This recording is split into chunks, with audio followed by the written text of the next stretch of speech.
गणनाओं में आज हम बात करेंगे आयतन आयतन संबंध की। वॉल्यूम रिलेशन पे जो प्रॉब्लम है आयतन आयतन संबंध का, आयतन आयतन संबंध, इस पे प्रॉब्लम देखेंगे कुछ हम लोग।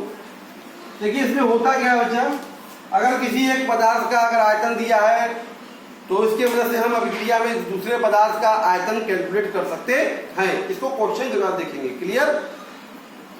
देखिए बेटा, कह रहा है क्वेश्चन 2 लीटर एथीन के ऑक्सीकरण से, एथीन का मतलब हो गया बेटा C2H4, इसका जब ऑक्सीकरण ऑक्सीजन से क्रिया कराएंगे आप तो बताइए क्या बनेगा, 2CO2 बनेगा और 2H2O बनेगा। तो बैलेंस कर लेते हैं इसको, 2 और 1 3, 3O2।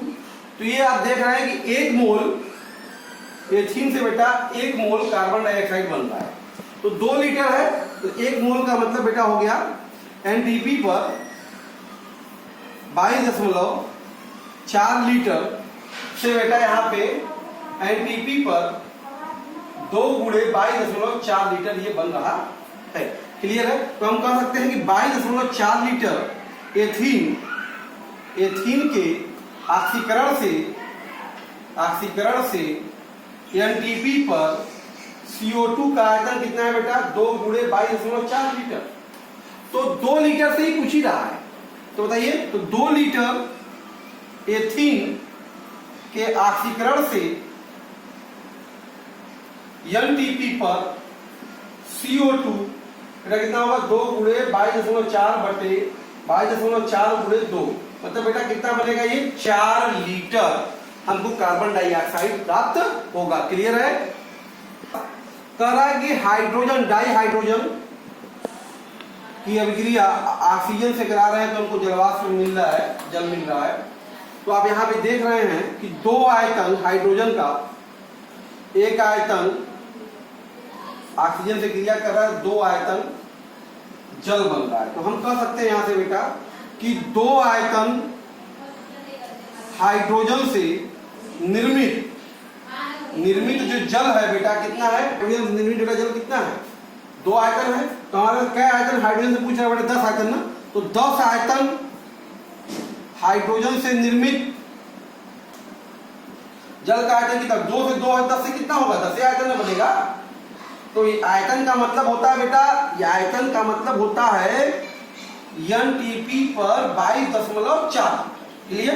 तो इसलिए जल का जो आयतन होगा, कितना जल का आयतन बनेगा बेटा, जल का आयतन वो 10 गुणे 22.4, मतलब बेटा 224 लीटर बनेगा। क्लियर है? बहुत ही इंपॉर्टेंट टॉपिक है, वो है हमारा बेटा सीमांत अभिकर्मक। सीमांत अभिकर्मक, लिमिटिंग लीजिए भाई, सीधी सी बात ध्यान दीजिएगा। किसी रासायनिक अभिक्रिया में वह पदार्थ जो पूर्ण रूप से प्रयुक्त होता है, प्रयुक्त हो जाता है तथा उत्पाद को सीमित करता है, सीमांत अभिकर्मक कहलाता है। सीमांत अभिकर्मक कहलाता है।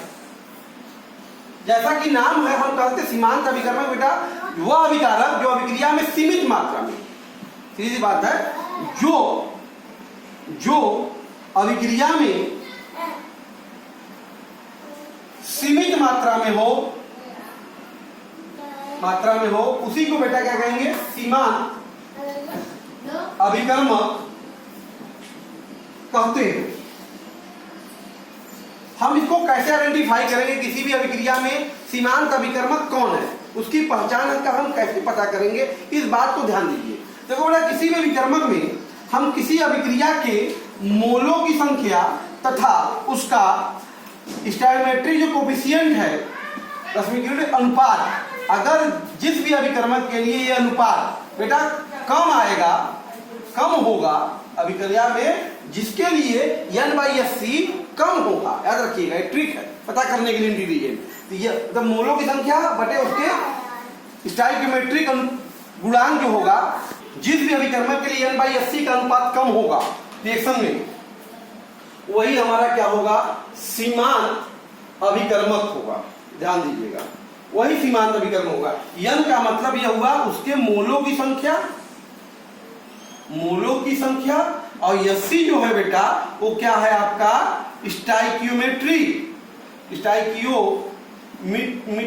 या मितीय गुणांक है। जो रिएक्शन में उसके आगे संख्या होती है, स्टोइकियोमेट्रिक की जो गुणांक होता है, वो संख्या का जो अनुपात इसके लिए कम होगा, वही हमारा क्या होगा, लिमिटिंग रीजेंट होगा। हमें लिमिटिंग रीजेंट की पहचान इसी से करनी होगी।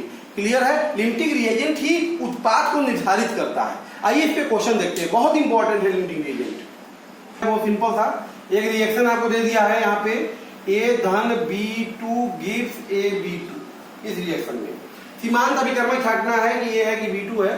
तो आइए पहला पार्ट करते हैं। A का पहले मोल निकाल लेते हैं, सबका संख्या निकाल लेते हैं। n/80 फॉर A निकाल लेते हैं। परमाणु संख्या दिया है 300, मोल क्या होगा 300 बटे n, अणुओं की संख्या बटे इसकी संख्या कितनी है, गुणांक बेटा 1 है। इसका मतलब ये कितना आ गया बच्चा, 300 बटा n आ गया। ठीक है, और n/80 निकाल लेते हैं B2 के लिए। ठीक है, कितने अणु है बेटा इसमें, 200 अणु है, तो मोल कितना होगा n बटा, और इनकी संख्या बच्चा कितनी है रिएक्शन में, बताइए A भी एक ही है, तो कितना हो गया 200 बटा Na। तो आप देख रहे हैं कि यहाँ पे n/80 फॉर B2 कम है n/80 फॉर A, इसलिए पहले वाले में बेटा सीमांत अभिकर्मक हमारा क्या होगा, बताइए जो कम होगा। कम कौन सा है, B2 ना, सीमांत अभिकर्मक पहले वाले में कौन सा है बेटा, B2 होगा। क्लियर है? दूसरा देखते हैं, सेकेंड वाले में n/80 फॉर A निकालते हैं। A का 80 में देखिए कितना है भाई, मोल 2 है, और B2 अगर देखते हैं बेटा ये कितना है, 3/1 है। ठीक है, ये कितना हो गया 3।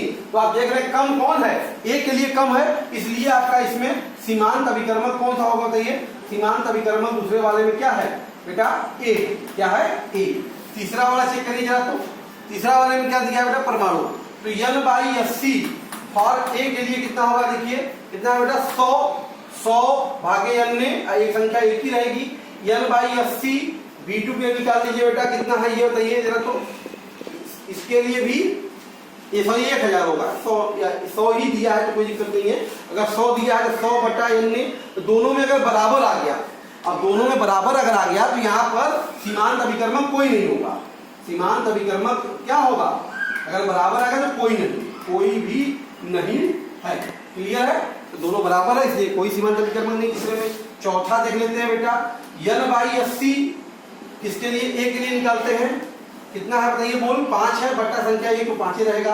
n/80 B2 के लिए निकालते हैं बच्चा, कितनी संख्या है, 2.5 है, तो कम कौन किसके लिए है बताइए, B2 के लिए कम है, इसलिए चौथे वाले में सीमांत अभिकर्मक हमारा क्या होगा, सीमांत अभिकर्मक चौथे वाले में सीमांत अभिकर्मक होगा हमारा बेटा मतलब B2 होगा।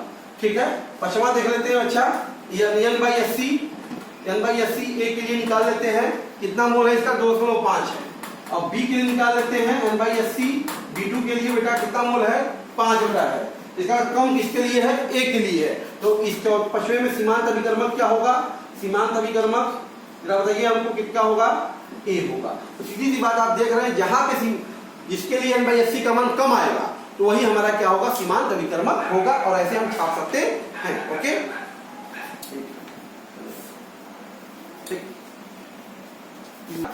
बहुत अच्छा क्वेश्चन है। कह रहा है कि अभिक्रिया N2 + 3H2 मिलके अमोनिया का निर्माण कर रहे हैं। तो यहाँ पे हम देख रहे हैं इससे 1 मोल, इससे 3 मोल, इसका प्रयोग करके 2 मोल अमोनिया बन रहा है। क्लियर है? तो 1 मोल का मतलब बेटा 14.28 ग्राम है ये, 3 मोल का मतलब बेटा 6 ग्राम है ये, और 2 मोल का मतलब 14.17 ग्राम है ये। तो रिएक्शन का होगा। अब आज देखते हैं, सबसे पहली बात है कि नाइट्रोजन का इतने ग्राम की हाइड्रोजन से इतने ग्राम की क्रिया होती है। जब यह सवाल तो सीमांत अभिकर्मक पता करना बहुत जरूरी है। तो इसके लिए हमें सबसे पहला काम ये करना चाहिए कि n/80 फॉर नाइट्रोजन पता कर लेते हैं। देखो नाइट्रोजन की मात्रा दे दिया 2 × 10⁻³ बटा अणु भार। अणु भार बताओ कितना होगा इसका, 14 होगा, 14 नहीं 28 होगा। ठीक है। अब बटा यह संख्या कितनी है 1, तो मतलब ये आ गया बेटा 2 मतलब 1/14 मतलब 1/14 गुणे 10 की घाते 3 n/80 इतना आ गया ना। इसी प्रकार से बेटा n/80 निकाल लीजिए किसके लिए H2 के लिए। हाइड्रोजन का जवाब कितना है 1 गुणे 10 की घाते 3 मात्रा है, परमाणु अणुभार कितना होगा 2 और संख्या बेटा इसकी कितनी है 3। इसका मतलब निश्चित तौर पे कितना आ गया 1/, आप देख रहे हैं बेटा यहाँ पे n/80 H2 की संख्या कितनी है 1/6/3। इसका मतलब आप देख रहे हैं कि संख्या कौन सी कम है बताइए, नाइट्रोजन के लिए 1/14 छोटा होता है ना, इसलिए यहाँ पे हमारे पास सीमांत अभिकर्मक मिल गया हमको। सीमांत अभिकर्मक इस रिएक्शन में क्या है हमारे पास नाइट्रोजन है, क्या है तो नाइट्रोजन ही उत्पाद का निर्माण करेगा, नाइट्रोजन ही क्या करेगा उत्पाद को बताएगा। तो आइए देखते हैं जब नाइट्रोजन के लिए रिस्पेक्ट बात करेंगे तो रिएक्शन से क्लियर है। देखिए कि 28 ग्राम नाइट्रोजन से निर्मित अमोनिया बताइए कितना है बेटा 28 ग्राम कितना अमोनिया बन रहा है 34 ग्राम। अब हमारे पास कितना नाइट्रोजन है 2 गुणे 10 के घाते 3, तो 2 गुणे 10 के घाते 3 ग्राम नाइट्रोजन से निर्मित अमोनिया कितना होगा भाई 34/28 और गुणे 2 गुणे 10 के घाते 3, तो बेटा ये गया तो 14 हो गया, ये जाएगा 17 हो जाएगा, ये होगा 7। तो कहने का मतलब 17/7 गुणे 10 के घाते 30। तो कहने का मतलब ये हो गया आपके पास भाग दिया जाए 7 गुना के 14, 3 बचेगा 7 चौके 28, 2 बचा 7 दूनी 14, ठीक है ओके। इतना नाइट्रोजन बेटा यहाँ पे बनेगा। फिर आप क्या करा दूसरा पार्ट में आते हैं, कह रहा है कि इस रिएक्शन में कुछ बचेगा भाई, नाइट्रोजन सीमांत यदि नाइट्रोजन खर्च होगा बचेगा क्या हाइड्रोजन बचेगा, तो हाँ बचेगा, क्या बचेगा हाइड्रोजन शेष बचेगा। तो कह रहा है अगर बचेगा तो उसकी मात्रा क्या होगी, तो पहले हम पता कर लें कितना खर्च हुआ। कितना खर्च हुआ भाई, आप देख रहे हैं कि 28 ग्राम, ध्यान दीजिए 28 ग्राम नाइट्रोजन से क्रिया कितना क्रिया करेगा बेटा 6 ग्राम हाइड्रोजन ने क्रिया किया। और कितना ग्राम नाइट्रोजन का खर्च हो रहा है बेटा 2 गुणे 10 के घाते 3 ग्राम नाइट्रोजन से कितना क्रिया करेगा हाइड्रोजन बेटा 6/28 गुणे 2 गुणे 10 के घाते 3। तो बेटा हो गया ये 14, ये 3, ये 7। तो कहने का मतलब ये हो गया बेटा 3/7 गुणे 10 के घाते 3। तो कहने का अर्थ हो गया 7 चौक 28, 2 बचा 7 दूनी 14, ठीक है 6 बचा 7 8 56, 10 के घाते 3 ग्राम इतना हाइड्रोजन खर्च हुआ होगा।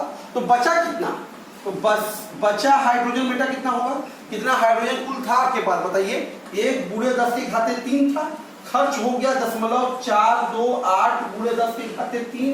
तो बचा कितना 10 में से 8 गया 2, 9 में से 2 गया 7, 9 में से 4 गया 5, 0.527 गुणे 10 के घाते 3 ग्राम, या कह सकते हैं 572 ग्राम। तो बेटा कितना हाइड्रोजन बचा रिएक्शन में 572 ग्राम हाइड्रोजन बचेगा। क्लियर है बेटा। तो बेटा देखिए कह रहा है आपके पास कोई अभिक्रिया है ये 2A + 4B gives 3C + 4D। Okay, इसमें कह रहा है बेटा A का मोल 5 और B का 6 मोल। तो पहला काम सीमांत अभिकर्मक पूछ रहा है, तो वही तरीका है कि n/80 फॉर A के लिए निकाल लेते हैं। A का कितना मोल दिया देखो 5 और संख्या इसकी कितनी है 2, कितना आ गया 2.5। n/80 निकाल लो बेटा B के लिए, B का मोल है 6, इसकी संख्या कितनी है 4, तो बेटा कितना आ जाएगा 1.5। तो आप देख रहे हैं कम क्या है B है ना, कम क्या है B। तो सीमांत अभिकर्मक क्या होगा बेटा, सीमांत अभिकर्मक होगा आपके पास B, आंसर हो गया B। फिर दूसरा पूछ रहा है बेटा कि कितना C उत्पन्न होगा। तो रिएक्शन से आप देखें जरा कि 4 मोल B से निर्मित C का मोल बेटा कितना है जरा बताओ तो 3 है ना, और कै मोल B का है रिएक्शन में 6 मोल। तो 6 मोल B से निर्मित C का मोल कितना होगा बच्चा 3/4 गुणे 6, ठीक है। तो 2 तिहाई 6, 2 दूनी 4, 3 तिरिके 9, 4.5 मोल।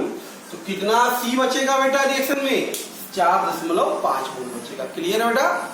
रिएक्शन दिया है CaCO3 2HCl CaCl2 CO2H2।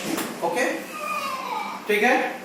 इसमें खास तौर पे रिएक्शन में 1 मोल देख रहे हैं आप, 1 मोल सॉरी 2 मोल, और ये 1 मोल बन रहा है, इन्हीं की बात कर रहा है वो, कितना बनेगा, ठीक है।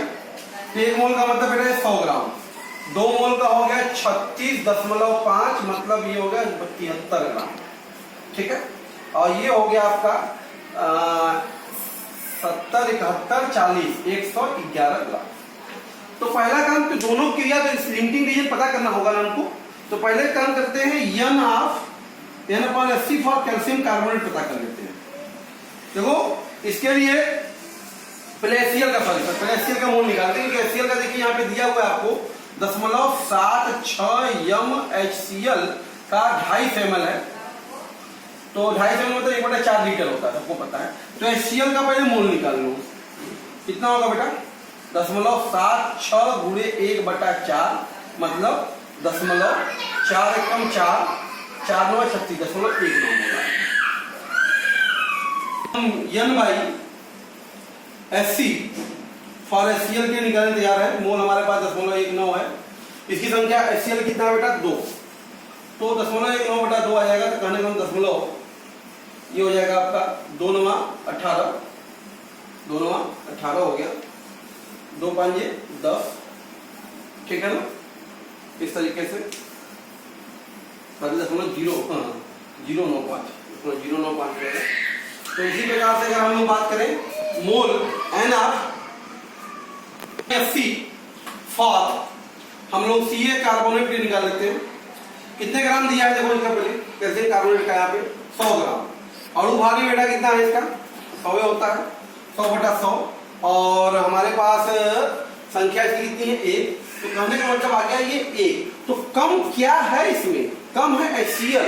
तो सीमांत अभिकर्मक जो होगा इसमें, सीमांत अभिकर्मक बेटा, सीमांत अभिकर्मक है हमारा HCl। क्या है HCl है। तो कैल्शियम कार्बोनेट पूछ रहा है ना, कैल्शियम कार्बोनेट कितना बनेगा। तो हम कह सकते हैं, अब रिएक्शन से देखिए क्लियर है। रिएक्शन से क्या देख रहे हैं कि 2 मोल HCl से निर्मित CaCl2 कितना है बेटा बताओ 111 ग्राम। और कै मोल HCl का है आपके पास बेटा, कै मोल है HCl का 0.19 मोल है ना। तो 0.19 मोल HCl से निर्मित CaCl2 का मोल 111/2 गुणे 0.19 गुणा करके देखिए कितना था 545 ग्राम आया होगा। इस तरीके से आज हमने आपसे लिमिटिंग रीजन को निकालने का बहुत ही आसान सा सरल सा ट्रिक बताया। इससे आप कोई भी क्वेश्चन को आसानी से सॉल्व कर सकते हैं। और भी क्वेश्चन आपके बुक में दिए हुए लिमिटिंग रीजन के सॉल्व करके देखिए, आप सॉल्व कर पाएंगे। क्लियर है। वीडियो अच्छा लगा बेटा इसको लाइक कीजिए, सब्सक्राइब कीजिए, शेयर कीजिए। Okay, thank you.